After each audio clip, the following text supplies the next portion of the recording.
Good evening my dear students. जैसा कि आप लोग जानते हैं, हम लोग बोर्ड की प्रिपरेशन आप लोगों को तक कराते हैं। साथ ही हमारी क्लासेस भी यहाँ पर प्रोवाइड हैं। तो चलिए क्लास को स्टार्ट करते हैं। आप लोगों के लिए ये पेपर आप लोगों का है बोर्ड का हिंदी का, जिसमें इम्पोर्टेंट क्वेश्चंस आप लोगों के कवर अप कराए गए हैं। चलिए क्लास को स्टार्ट करते हैं। फर्स्ट क्वेश्चन क्या है? प्रकृति का सुकुमार कवि कहा जाता है। इसे कहा जाता है जयशंकर प्रसाद, सुमित्रानंदन पंत, सूर्यकांत त्रिपाठी निराला या महादेवी वर्मा। इसको कहा जाता है सुमित्रानंदन पंत। ठीक है, इसका आपका नंबर का आंसर आपका सही है। चलिए नेक्स्ट क्वेश्चन क्या है? मुंडा समाज के आराध्य देव सिंह का अर्थ क्या है? सिंह, सूर्य। इसका आपका आंसर है सूर्य। इसका आंसर क्या है बेटा? सूर्य है। ताना जी के छोटे भाई का नाम क्या था? आर्या, सूर्या, जय सूर्या, आचार्य। ये था आपका सूर्या। क्या था बेटा? सूर्या।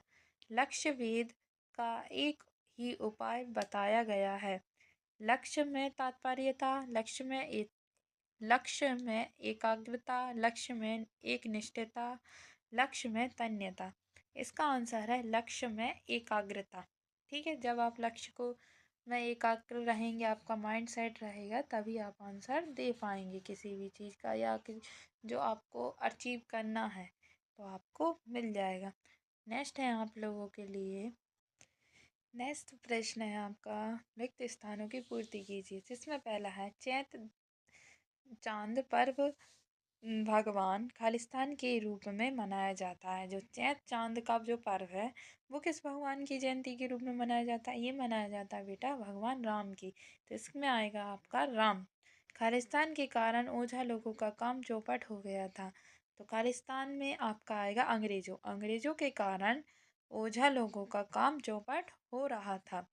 नेक्स्ट क्या है? प्रत्येक वर्ष बाद अतिरिक्त माह को माह खालिस्तान कहते हैं।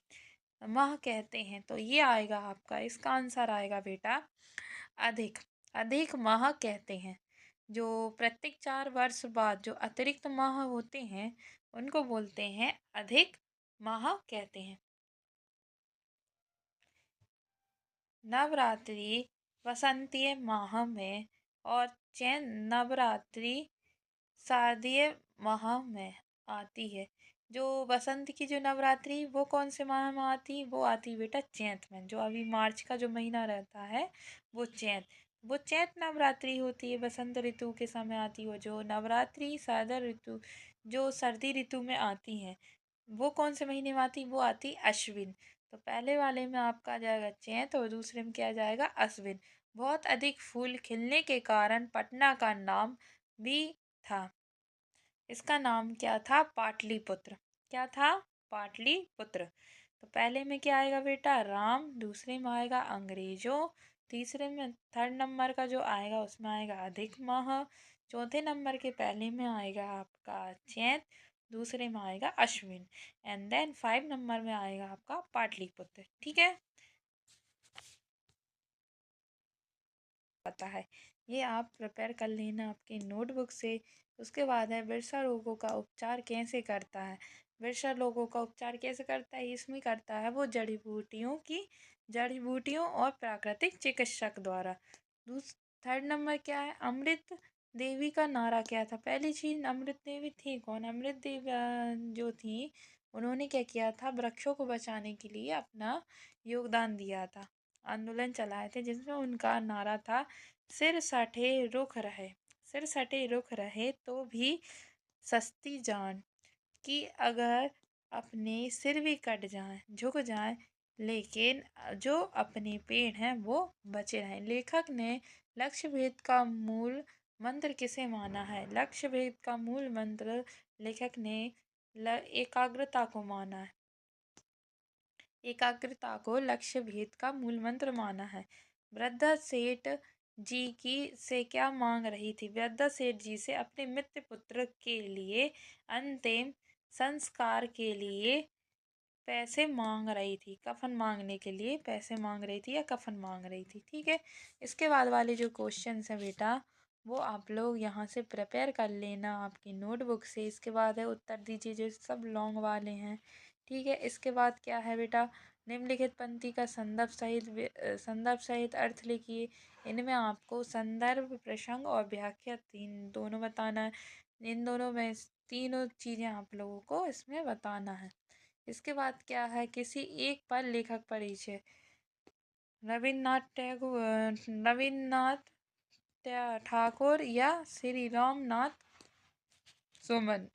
फिर इसके बाद क्या है, गिरिधर कविराय या सुमित्रा नंदन पंत। ठीक है। नेक्स्ट है आप लोगों के लिए, मुहावरों का अर्थ बताइए। इन मुहावरों का आपको अर्थ बताना। आस्तीन का सांप होना, आंख दिखाना, कलेजे पर सांप लौटना, आकाश में बातें करना, ये सब चीज़ों के आपको मुहावरों के अर्थ बता के उनका एक सेंटेंस आपको बताना है। ठीक है। इसके बाद क्या है, अनेक शब्दों के लिए एक शब्द। अधिक बोलने वाला, भगवान के चक्र का नाम, थल पर रहने वाला। थल पर रहने वाले को क्या कहते हैं, जिसकी इच्छा बहुत ऊंची हो, जिसका आकार ना हो आने में। ठीक है। इस टाइप से आपको ये एक लाइन दी गई है, उसका वन वर्ड में आपको आंसर देना है। इसके बाद क्या करना है, निम्नलिखित के शब्दों का समास विग्रह करके समास का नाम बताना।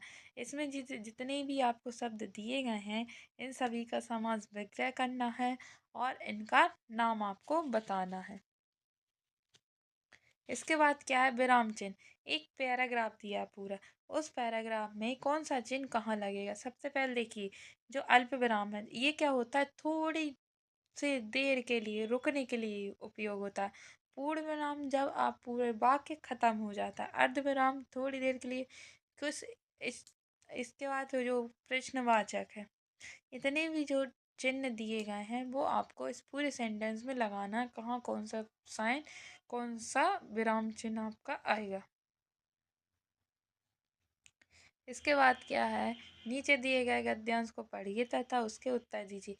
ये अपठित गद्यांश है आप लोगों का, ये पूरा गद्यांश दिया गया है और फिर इसी के आप क्या दिए हैं बेटा, यहाँ पर क्वेश्चन आंसर आपसे पूछे गए हैं।